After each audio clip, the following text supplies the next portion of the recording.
اعوذ باللہ من الشیطان الرجیم بسم اللہ الرحمن الرحیم رب اشرح لی صدری ویسر لی امری واحلل عقدۃ من لسانی یفقہوا قولی۔ ریاض الصالحین دوسرا حصہ، احادیث نبی صلی اللہ علیہ وسلم۔ ام المومنین عائشہ رضی اللہ تعالی عنہ سے ہی روایت ہے کہ رسول اللہ صلی اللہ علیہ وسلم نے فرمایا، میرا گمان ہے کہ فلاں فلاں شخص ہمارے دین کی کسی بات کو نہیں جانتے۔ بخاری۔ اس حدیث کے ایک راوی لیث بن سعد فرماتے ہیں کہ یہ دونوں آدمی منافقوں میں سے تھے۔ فائدہ، منافق بھی برے اور شکی کردار والے ہی ہوتے ہیں، اس لیے ان کی حقیقت سے بھی لوگوں کو آگاہ کرنا نہ صرف جائز بلکہ ضروری ہے تاکہ لوگ ان سے بچ کر رہیں اور ان کا دین یا دنیا خراب نہ ہو۔ حضرت فاطمہ بنت قیس رضی اللہ تعالی عنہا بیان فرماتی ہیں کہ میں نبی صلی اللہ علیہ وسلم کی خدمت میں حاضر ہوئی اور کہا کہ ابو جہم اور معاویہ ان دونوں نے مجھے نکاح کا پیغام بھیجا ہے، میں کیا کروں؟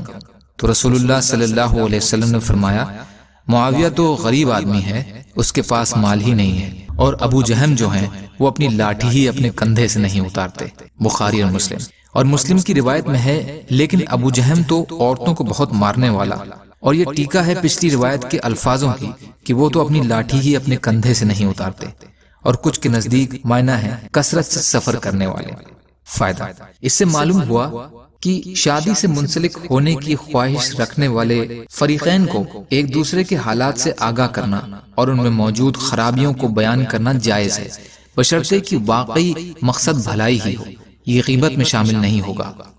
حضرت زید بن ارقم رضی اللہ تعالیٰ عنہ بیان فرماتے ہیں کہ ہم ایک سفر میں رسول اللہ صلی اللہ علیہ وسلم کے ساتھ باہر گئے، اس میں لوگوں کو بہت تکلیف پہنچی، تو عبداللہ بن ابی نے کہا، تم رسول کریم صلی اللہ علیہ وسلم کے ساتھیوں پر اپنا مال مت خرچ کرو تاکہ وہ خود ہی منتشر ہو جائیں، اور اس نے کہا کہ اگر ہم مدینہ واپس پہنچ گئے تو یقیناً ہم میں سے زیادہ عزت والا وہاں سے ذلیل کو نکال دے گا۔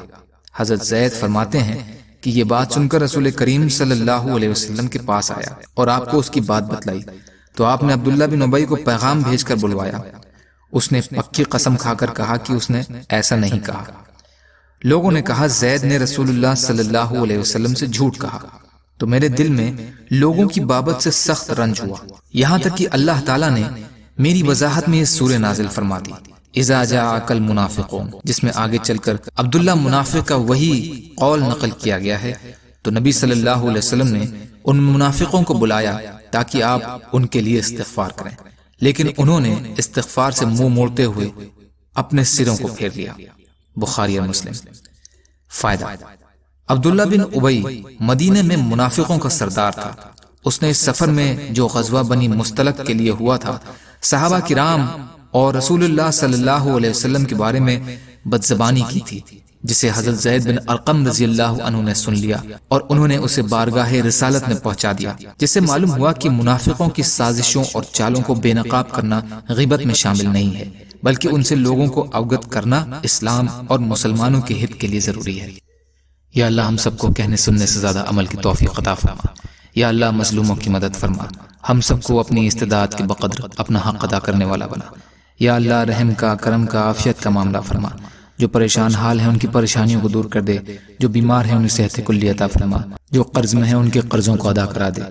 یا اللہ آپ جیسا بہتر سمجھیں ہماری حفاظت فرمائیے۔ اللہم انا نجعلک فی نحورہم ونعوذ بک من شرورہم۔ سبحان ربک رب العزت عما یصفون وسلام علی المرسلین والحمد للہ رب العالمین برحمتک یا ارحم الراحمین۔ لا الہ الا اللہ محمد رسول اللہ۔ والسلام علیکم۔